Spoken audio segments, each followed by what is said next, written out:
নমস্কার, শিব ও শক্তি অ্যাস্ট্রো চ্যানেলে সকলকে স্বাগত জানাই। আশা করি সকলে আপনারা ভালো আছেন, ভালো থাকুন, সুস্থ থাকুন। আজকের ভিডিওটির বিষয় হচ্ছে শনিদেব অস্তমিত হচ্ছে 12 তারিখ থেকে, ফেব্রুয়ারির 12 তারিখ থেকে মার্চের 18 তারিখ পর্যন্ত।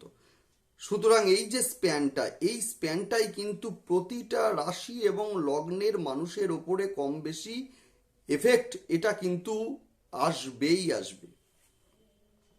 আজকের ভিডিওতে আলোচনা করব কন্যা রাশি এবং লগ্নের মানুষের ওপরে শনির অস্তমিত অবস্থাটা মূলত কোন কোন দিক থেকে প্রভাব বিস্তার করবে।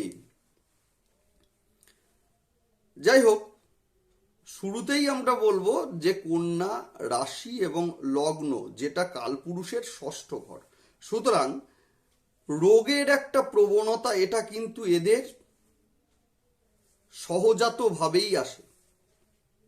রোগ বলতে পেটের রোগ, মূলত পেটের রোগ। বৃহস্পতি দেব বকরি থাকলে, বৃহস্পতি দেব দগ্ধ থাকলে এদের কিন্তু মূলত পেটের রোগ এইটা কিন্তু থাকেই।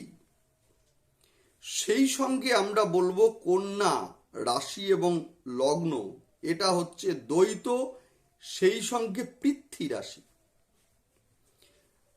যে কারণে কিন্তু যেহেতু পৃথ্বী রাশি, যে কারণে কিন্তু এরা সহজে রাগে না,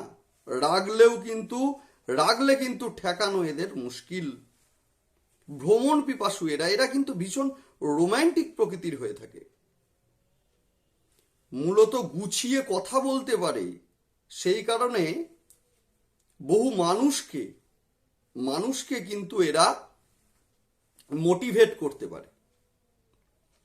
গুছিয়ে বলার জন্য এরা কিন্তু মানুষকে আকৃষ্ট করতে পারে। যদিও বুধ যদি পাওয়ারফুল হয়, তো বুধ যদি দগ্ধ বা অস্তমিত অবস্থায় থাকে তাহলে কিন্তু নিজের বুদ্ধির জন্য নিজেরাই সমস্যা সৃষ্টি করে।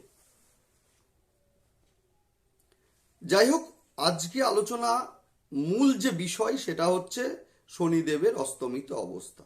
মূল আলোচনা শুরু করার আগে সকলকে অনুরোধ করব যে আপনারা চ্যানেলটিকে সাবস্ক্রাইব করবেন অবশ্যই, যাতে প্রতিটা মুহূর্তে গ্রহের গোচরের সঙ্গে সঙ্গে আমি আসব আপনাদের কাছে জানাতে, সিদ্ধান্ত নিতে, সহায়তা করতে।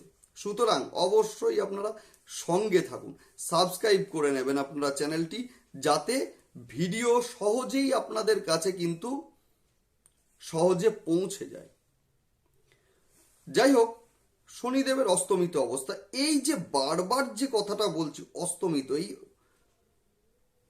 সাবজেক্টটা কি, বিষয়টা কি, অস্তমিত যে বিষয়টা কি? সূর্যের অস্তমিত অবস্থা জানি আমরা, অর্থাৎ সূর্য অস্ত যায় সকাল বেলাতে, পূর্ব দিকে উঠছে, পশ্চিম দিকে অস্ত যায়, সেটা আমরা জানি। শনিদেবের অস্তমিত অবস্থা বলতে সাধারণত কোনো গ্রহের ঘরে যদি রবি যায়, সেক্ষেত্রে কিন্তু রবির যে রশ্মি, এর জন্য কিন্তু গ্রহদের কি হয়, গ্রহরা কিছু কিছু জায়গায় বা যে কোনো ভাবে একটু হলেও কিন্তু এফেক্টেড হয়। অর্থাৎ হচ্ছে ফল দেওয়ার ক্ষমতাটা কমে যায়। বর্তমানে শনিদেব অবস্থান করছেন কুম্ভের ঘরে, সেই ঘরে রবি ঢুকছেন, অর্থাৎ এক্ষেত্রে কিন্তু শনিদেবের ফল দেওয়ার ক্ষমতাটা কমে যাবে। সুবিধা হবে আপনাদের। এবার কোন কোন দিক দিয়ে সুবিধা হবে?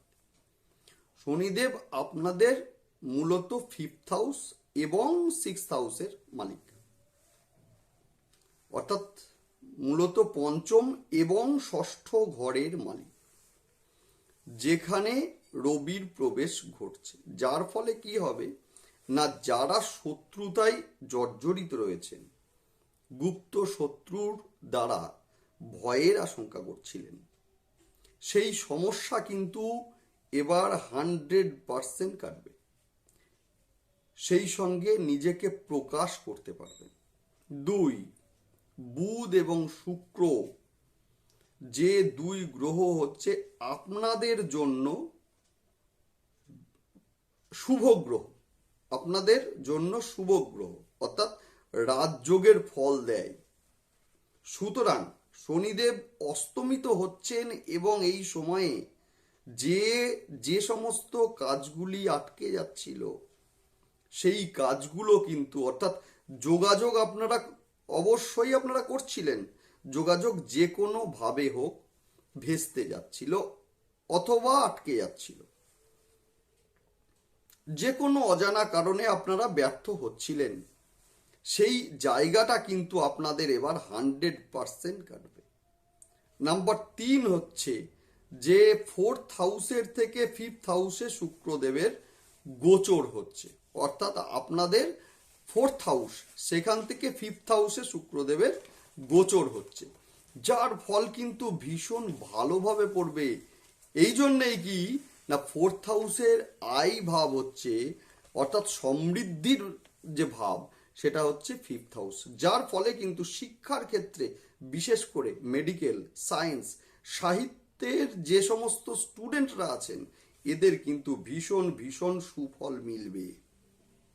নেক্সট হচ্ছে যে পঞ্চম থেকে শুক্র একাদশে দৃষ্টি দেবে, ফলে যাদের অর্থ পাওনা ছিল, পাচ্ছিলেন না, এরা কিন্তু এবারে অবশ্যই অবশ্যই পাবেন। আপনারা চেষ্টা করুন, উদ্ধার হবে পাওনা টাকা। দাম্পত্য জীবনে কিন্তু অহেতুক বেশ কিছু সমস্যার সৃষ্টি হলেও বুধের জন্য কিন্তু সেই সমস্যাগুলো আপনাদের নিজের বুদ্ধির বলে কাটবে। সেই সঙ্গে দশম স্থানের অধিপতি শুক্রদেব, উনি 5th হাউসে গোচর করছেন, যার ফলে কিন্তু মূলত কর্মপ্রাপ্তির ক্ষেত্রে পথটা প্রশস্ত হলো। যে কোনো কর্ম, সেটা শিক্ষকতা হতে পারে বা যে কোনো কর্মের ক্ষেত্রে আপনাদের কিন্তু পথটা প্রশস্ত হলো। নেক্সট আলোচনা করব যারা মেডিকেল, অর্থাৎ ওষুধ, রেডিমেড যে সমস্ত পোশাক আশাক আছে, জুতো, রেস্টুরেন্ট বা খাবারের ব্যবসা, সেই সবের সঙ্গে যুক্ত আছেন, যথেষ্ট ভালো উপার্জন হবে। সুতরাং আপনারা নিজেদের মধ্যের ভয়টাকে এবারে অন্তত তাড়ান। নেগেটিভ যে সমস্ত চিন্তা ভাবনাগুলো আছে সেগুলোকে সরান। জানি নেগেটিভ চিন্তা ভাবনা এই সময়ে থাকা স্বাভাবিক, যেহেতু কেতু মূলত এই সময়ে আপনার রাশি এবং লগ্নের ওপর অবস্থান করছে, যার ফলে থাকাটা স্বাভাবিক। সেগুলোকে তারা নিঃসন্দেহে ভালো রেজাল্ট আসবে। যাই হোক, ভালো থাকবেন সবাই, দেখতে থাকুন আপনারা ভিডিওটি, সেই সঙ্গে অবশ্যই আপনারা চ্যানেলটিকে সাবস্ক্রাইব করে নেবেন। ভালো থাকুন, সুস্থ থাকুন, নমস্কার।